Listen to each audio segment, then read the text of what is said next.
welcome to all our viewers in Nigeria and around the world to News Cycle on Global Television. We are live in the nation's capital, Abuja. I am Queen Agaba. President Bola Tinubu has inaugurated the renamed Minna International Airport's agro-processing zone and agricultural equipment.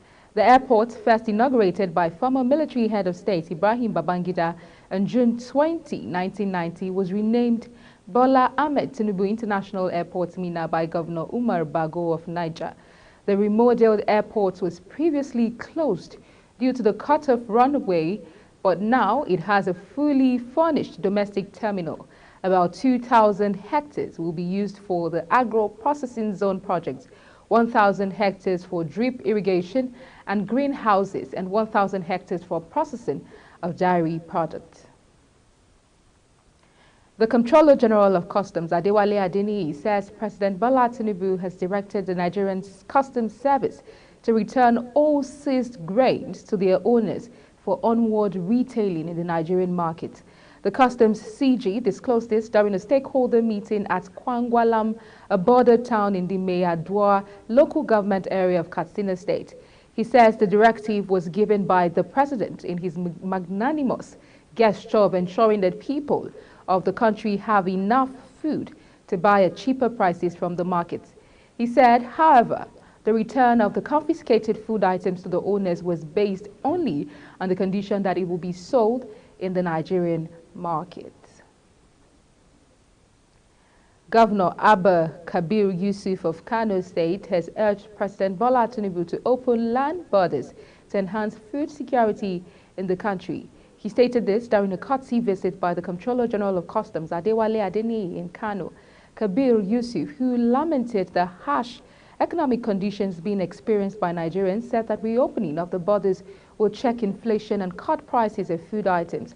While stressing the need to reopen the borders, Kabir Yusuf lauded the customs food distribution scheme and called for proactive measures to guard against diversion of the commodities.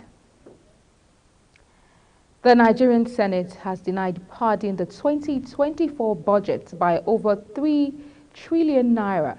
The upper chamber stated this after Abdul Ningi, a senator representing Bauchi Central and chairman Northern Senators Forum, told the House's service of the British Broadcasting Corporation on Saturday that the 2024 budget was pardoned. The Senate, in December 2023, passed the 2024 appropriation bill totaling 28.77 trillion as against the 27.5 trillion estimate presented by President Bola Tinubu. The budget, which was raised by 1.2 trillion naira, was signed into law by the President on January 1st, 2024.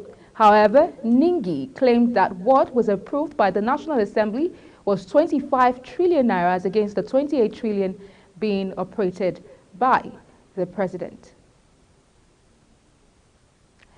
In a more recent development, the wife of the governor of Abia State, Priscilla Oti, has frowned at the discovery of a baby factory in Aba, the commercial hub of the state. She also revealed that the state government is determined to protect every Abia girl child against all forms of violence and sexual exploitation. The First Lady, who spoke in Umuahia, the state capital, expressed sadness that while the world was preparing to celebrate the 2024 edition of the International Women's Day celebration, some nefarious persons were busy exploiting innocent girls for selfish reasons. She assured that her office will consistently provide training opportunities for girls until they are gainfully employed and empowered to resist such temptations of giving birth for profit. Oti further assured of her commitment to collaborating with relevant government agencies in ensuring that those fueling abuse of Abia girls are held accountable, reminding the perpetrators and their sponsors that what they are doing is not an investment in women, but rather a destruction of womanhood, culture, and generation. Moving on, the Senior Staff Association of Nigerian Universities and the Non-Academic Staff Union declared a 7-day warning strike. The unions said the declaration was made to demand the payment of 4 months of withheld salaries of their members by the federal government after the 2022 nationwide strike. This followed the resolution of the Joint Action Committee of the two unions after a meeting held in Akure, the Ondo State capital, on Saturday and Sunday. Meanwhile, the federal government on Sunday disclosed that the phenomenon of brain drain, often referred to as Japa syndrome, has deprived Nigeria of its top talent in the health sector, with no fewer than 16,000 doctors leaving the country in search of better opportunities abroad. The Coordinating Minister of Health and Social Welfare, Professor Ali Pati, disclosed this in Abuja. Pati lamented that Nigeria has witnessed a generation of young doctors, health workers, tech entrepreneurs, and various professionals abandoning the country for better opportunities abroad. He said in the last 5 years, the country lost about 15,000 to 16,000 doctors to the Japa syndrome, while about 17,000 had been transferred. As the holy month of Ramadan begins, the Inspector General of Police, IGP Kayode Adeolu Egbetokun, has affirmed the commitment of Nigerians to ensure the safety, security, and well-being of all citizens. The police, as an institution, recognizes the importance of respecting religious practices and cultural traditions and the need to promote the principles of tolerance, understanding, and unity within our diverse society. A statement by the Force Public Relations Officer ACP, Muyiwa Adejobi, quoted IGP Egbetokun as urging all Muslim Ummah to embrace the spirit of compassion, generosity, and forgiveness that defines Ramadan. He called for all to come together, support one another, foster a sense of harmony, and build stronger bonds of friendship and cooperation in the holy month and beyond. The President, Defense and Police Officers' Wives Association, DEPOA, Ogogo Musa, has underscored the imperative has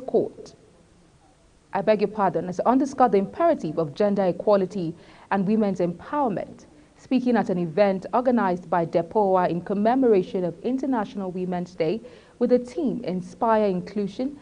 Setting the tone, DEPOA President expressed profound appreciation for the opportunity to honor the extraordinary achievement of women worldwide. Kikia Lomo Okere has details.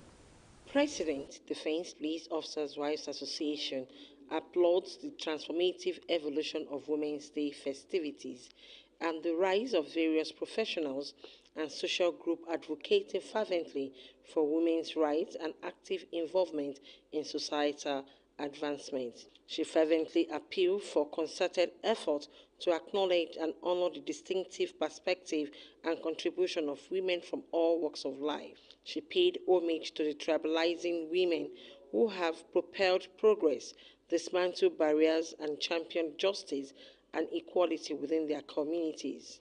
Empowering women is one of the my core place of leadership, because I believe that when women are empowered, they'll be able to influence their community, their environment, and in extension, the society. While celebrating past milestones, Ogogo acknowledged the persistent hurdles confronting women, including entrenched systematic barrier and discriminatory practice across education, healthcare, and economic realm. She advocates a resolute call to action for the dismantling of gender stereotype and discriminatory norms, stressing the need for policies that uphold women's rights and foster their empowerment. And I love it when I see women doing well.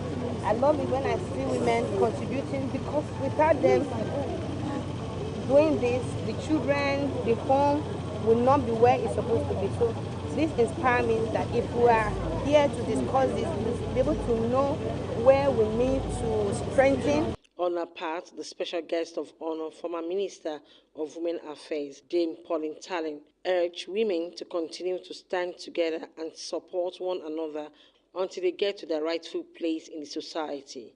She tasked government at all levels to appoint more women in decision-making process to ensure women's inclusion for the nation's socio-economic growth. What I'm calling on all of them is to stand strong in prayers to support their husbands. The role of a woman is to be the engine room of prayer. God answers women's prayers more than ever. The security challenges facing Nigeria today can only be conquered through prayer. Expressing heartfelt gratitude, the POA president extended appreciation to the First Lady of the Federal Republic of Nigeria, Senator Oluremi Tinubu, for her steadfast support of women's cause domestically and internationally. She further emphasized the imperative of solidarity and collaborative action in shaping a fairer, more inclusive society where every woman and girl can thrive, unfettered by gender-based biases and violence. Kike Lomo Okeri, Global Television News.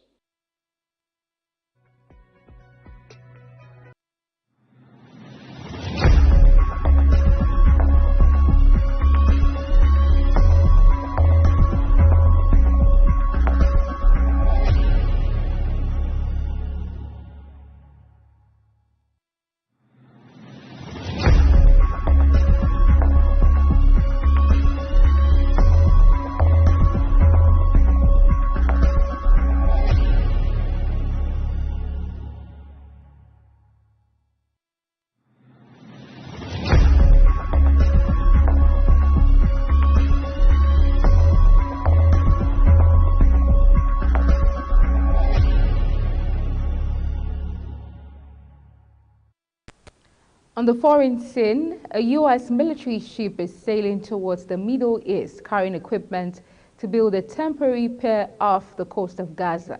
The support ship, General Frank S. Besson, set sail from a military base in the state of Virginia. It comes after President Joe Biden said the U.S. would build the floating harbor to help get aid into Gaza by sea. The UN has warned that famine in the Gaza Strip is almost inevitable and children are starving to death. The United Kingdom has banned health and care workers from bringing dependents to the country.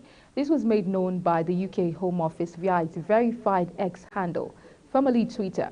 It stated that care workers entering the UK on health and care worker visas can no longer bring dependents, adding that this is part of their plan to deliver the biggest ever court in migration. Meanwhile, some 13 passengers have been rushed to hospital after their Auckland-bound flight experienced serious turbulence.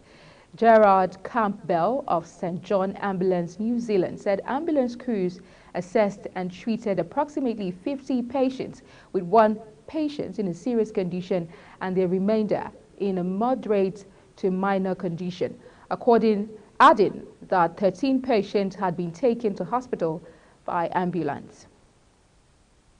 King Charles III says that he would continue to serve the best of his ability after his cancer diagnosis, saying he had been deeply touched by people's wishes for his health. The 75-year-old monarch, who became king in September 2022 after the death of his mother Elizabeth II, was admitted for surgery for a benign prostate condition in January, but was subsequently diagnosed with an unrelated cancer. He has postponed all public-facing duties while he undergoes treatment, but is continuing with behind-the-scenes work and has been holding some in-person meetings. On the business desk, the Minister of Housing and Urban Development, Ahmed Dangiwa, has warned that real estate developers cutting corners would be penalized. The minister stated this at the opening of 102 units of luxury apartments, high-end offices, and the flag of ceremony of Project Broadfield by dynamic Mayor Edge Company in Abuja recently. He also cautioned developers against deceiving subscribers and delivering substandard projects after collecting payment to uphold quality standards in housing projects. The federal government and the Ogun State government have given grants to more than 17,000 micro, small and medium enterprises and traders in the state. According to a statement from the Ogun State government, Vice President Kashim Shettima announced this during the second expanded National Micro, Small and Medium Enterprises Business Clinic, which was held in the state recently. The Office of the Vice President, in collaboration with the Ogun State government, organized the MSMEs Clinic in Abeokuta. Moving on, the Oyo State government on Monday banned the use of styrofoam for food services, storage and other related purposes. The State House of Assembly had on Thursday, February 8, 2024, urged the state government to ban the use of styrofoam for food purposes in the state. It therefore inaugurated the Food Safety Compliance Enforcement Task Force to oversee the enforcement of food safety rules and regulations in the state. The State Commissioner for Health, Oluwa Sherimi Ajeto Tunomopi, who made this announcement during the Food Safety Stakeholders Forum and the inauguration of the task force, held at the conference room of the Ministry's Secretariat, Agodi in Ibadan, the state capital, said the decision was part of government efforts to uphold food safety standards in the state. Crude oil earnings by the federal government increased by about 449.93 billion naira in the months of December 2023 and January 2024. An analysis of data in the latest reports on Nigeria's oil production on Sunday showed, although the Nigerian Upstream Petroleum Regulatory Commission has yet to release oil production figures for February 2024, its latest data so far indicates that Nigeria's oil output maintained a northward movement in the months of December 2023 and January 2024. The country's oil production increased by 3.88 million barrels in December 2023 when compared to what it pumped in the preceding month of November. In sport, Team Nigeria recorded a clean sweep of gold medals on Sunday at the ongoing African Games in Ghana after 6 female wrestlers won in their various categories. Mercy Genesis kicked off the gold medal rush, winning Nigeria's first wrestling gold medal in the 50 kg category. It was an atmosphere of joy and excitement for Nigeria after sweeping all 5 gold medals at the female wrestling event. Olympic silver medalist Blessing Oborodudu led by example as captain of the Nigerian wrestlers to defeat Blandinye Ngiri of Cameroon 14-4.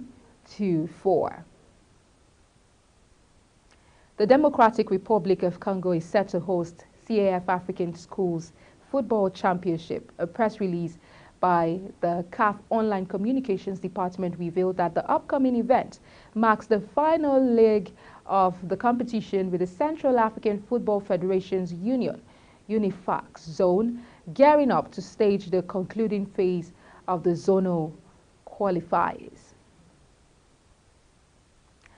And that's it on News Cycle, and it came to you live from Nigeria's capital, Abuja. Don't forget, we're on Star Times, channel 276. Kindly follow us on our social media platforms using @GlobalTVNG and other handles now showing on your screen. I'm Queen Agaba. Thank you for watching and see you again.